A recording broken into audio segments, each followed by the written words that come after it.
त्या वाहून गेलेल्या पुलामुळे विद्यार्थ्यांची फरफट, शाळेत जाण्यासाठी विद्यार्थ्यांचे हाल।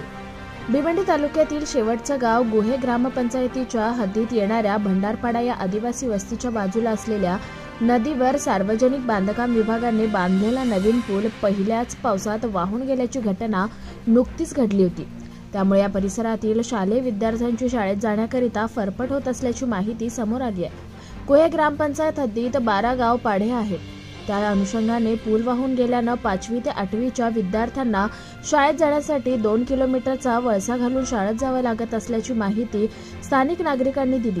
पूल वाहून गेल्यापासून संबंधित सार्वजनिक बांधकाम अधिकारी तथा प्रशासनाचे कुठलेही कर्मचारी अद्याप घटनास्थळी आलेले नाहीत, अशी माहिती स्थानिकांनी दिली।